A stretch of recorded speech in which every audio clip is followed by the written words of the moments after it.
నమస్తే, welcome to Leo. ఎవరు పెద్ద స్టార్? ఇది ఇప్పటి చర్చ కాదు. తెలుగు సినీ ఇండస్ట్రీ వచ్చిన దగ్గర నుంచి కూడా సీనియారిటీ బట్టి పెద్ద స్టారా, సక్సెస్ బట్టి పెద్ద స్టారా అనేది ఉండేది. ఇప్పుడు ఈ మధ్య కాలంలో అయితే సీనియారిటీయా, సక్సెసా లేదా కలెక్షన్సా? అయితే ఎవరిని ఎలా చూడాలి, ఎవరు పెద్ద స్టార్ని, దానికి కొలబద్దం ఏంటి అనే దానిపై మనతో పాటు సీనియర్ జర్నలిస్ట్ హేమసుందర్ గారు ఉన్నారు.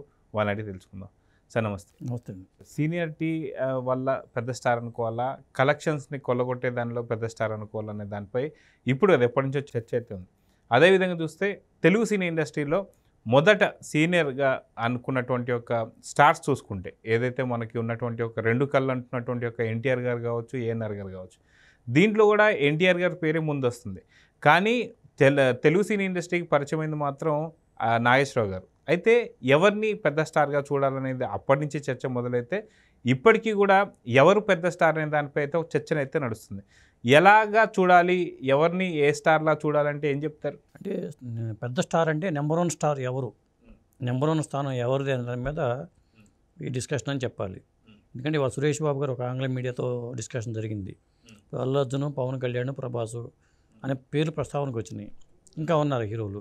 ఎవరు పెద్ద స్టారు అనుకున్నప్పుడు ఇది చెప్పాలంటే ఒక విధంగా వాళ్ళు తీసుకున్న రెమ్యునరేషన్ బట్టి కూడా అనొచ్చు.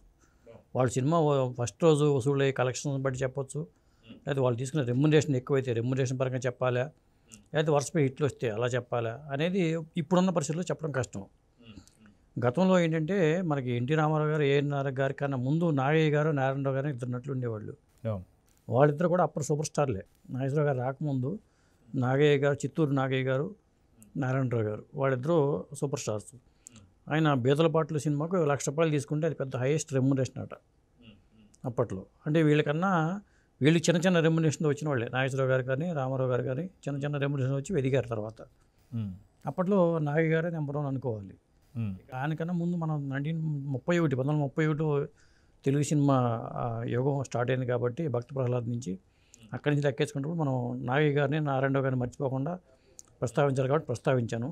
ఆ తర్వాత వచ్చింది సీనియారిటీ ప్రకారం చూసుకుంటే నాగేశ్వరరావు గారే ముందు వచ్చారు.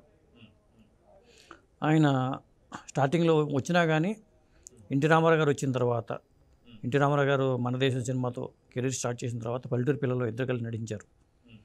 అట్లా కెరీర్ స్టార్టింగ్లో మాత్రం నువ్వా నేనా అన్నట్టుగా ముందుకున్నా కానీ తర్వాత రామారావు గారు డామినేట్ చేశారు. ఎందుకంటే నాగేశ్వరరావు గారి కన్నా, ఈ మాట నాగేశ్వరరావు గారు చెప్పారు, నాకన్నా అందగాడు, నాకన్నా అన్ని రకాల పాత్రలు పోషించగలవాడు అని చెప్పి ఈ మాట నాగేశ్వరరావు గారు చెప్పారు. నాకన్నా హైట్ అయినా ఇలాంటి పదాలని చెప్పుకుంటూ వచ్చారు. అప్పుడు రామారావు గారు డామినేట్ చేసి నెంబర్ వన్ స్థానం రామారావు గారే ఆక్రమించారని చెప్పొచ్చు. ఆ తర్వాత ఒక్కొక్క దశలో ఆయన దసరా బుల్లోడు ఇలాంటి కొన్ని సినిమాలు హిట్లు వచ్చినప్పుడు మాత్రం నువ్వా నేనా అనే టైప్లోనే పోటీ ఉంది. కానీ తర్వాత మాత్రం రామారావు గారి డామినేషన్ అనేది బాగా పెరిగిపోయింది. నెంబర్ వన్ స్థానంలో ఆయనే ఉన్నారు. ఇక నెంబర్ 2 స్థానంలో కృష్ణ గారే కొనసాగారు. ఆ తర్వాత నెంబర్లు లెక్క వచ్చేసరికి 3వ స్థానం ఎవరిది, 4వ స్థానం ఎవరిది అని మళ్ళీ డౌట్. 3వ స్థానంలో కృష్ణ గారిని పెట్టాలా, సోమబాబు గారిని పెట్టాలా? ఆ సినిమా మల్టీ స్టార్ సినిమా వచ్చినప్పుడు ఎవరి పేరు ముందేయాలి అనేది ఇక్కడ కూడా ఇట్లాంటి సమస్య వచ్చేది. ఒక హీరో పేరు ముందేస్తేనో ఇంకో హీరో అభిమానులు కోపాలు వచ్చేవి. అలాంటప్పుడు అనుకున్నా కానీ అనుకోకపోయినా కానీ ఫ్యామిలీ హీరోగా సోమబాబు గారి పేరు వచ్చింది, మాస్ హీరోగా కృష్ణ గారి పేరు వచ్చింది కాబట్టి కృష్ణ గారిని 3వ స్థానంలో పెట్టుకుని 4వ స్థానంలో సోమబాబు గారిని పెట్టుకున్నారు. ఇక 5వ స్థానం కృష్ణరాజు గారు కొనసాగారు. అట్లా ఈ 5గురు హవా కొన్నాళ్ళ పాటు అట్లా కొనసాగింది. ఆ తర్వాత 1977 చిరంజీవి గారు 78లో ఆయన మొదటి రిలీజ్ అవ్వడం కానీ, ప్రాణం ఖరీదు కానీ, పునాది రాళ్ళు కానీ ఆ సినిమాలు వచ్చినప్పుడు చిరంజీవి గారు నెంబర్ వన్ అవుతారని ఎవరు ఊహించాల. ఆయనకి స్టార్డమ్ ఖైదీ సినిమాతో 1983 అనుకుంటా, ఆ ఖైదీ సినిమాతో ఆయనకి స్టార్డమ్ వచ్చింది. అప్పటికి ఎన్టీ రామారావు గారు రాజకీయాలకు పార్టీ 82లో ఆయన పార్టీ పెట్టి రాజకీయాలకు వెళ్ళిపోవడంతో సినిమా రంగంలో అనే నెంబర్ వన్ స్థానాన్ని మనం కాస్త పక్కన పెట్టేసేయచ్చు ఇప్పుడు. ఆ తర్వాత చిరంజీవి గారు స్టార్డమ్ వచ్చిన తర్వాత డ్యాన్సులు, ఫైట్లు ఈ ప్రభావంతో చిరంజీవి గారు నెంబర్ వన్ స్థానాన్ని ఆక్రమించారు. అది హవా చాలా కాలం కొనసాగింది. బాలకృష్ణ గారు సాహసమే జీవితంతో ఆయన కెరీర్ స్టార్ట్ చేసినా కానీ చిరంజీవి గారే ముందుకు వెళ్ళిపోవడంతో నెంబర్ వన్గా మెగాస్టార్నే చెప్పుకునేవాళ్ళు అప్పట్లో. ఆ తర్వాత వాళ్ళిద్దరి మధ్యలోనే నువ్వా నేనా అన్నట్టుగా పోటీ కొనసాగింది. ఆ తర్వాత మరి నాగార్జున గారు విక్రమ్ సినిమాతో, కలియుగ పాండవులతో వెంకటేష్ గారు వీళ్ళు వచ్చారు. అట్లా 4 హీరోలు తయారయ్యారు.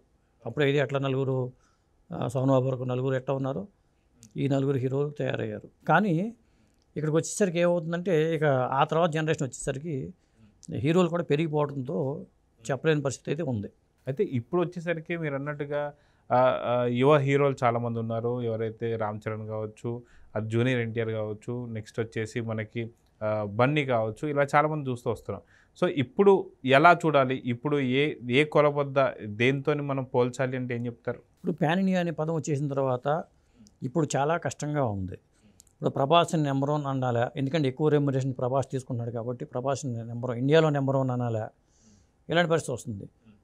అట్లా అనుకున్నప్పుడు సురేష్ బాబు ఇదే మాట అన్నారు, కలెక్షన్స్ బట్టి, ఫస్ట్ డే వసూళ్ళని బట్టి, అభిమానులను బట్టి మనం నెంబర్ 1 స్థానాన్ని నిర్ణయించలేము అనే మాట కూడా అన్నారు. ఒక్కొక్కసారి ఒక్కొక్క సినిమాలు వస్తూ ఉంటాయి కాబట్టి ఆ సినిమాలను బట్టి వెళ్ళాల్సింది తప్పితే ఇది స్థిరంగా లేదు అనేది సురేష్ బాబు అభిప్రాయం లాగా ఉంది.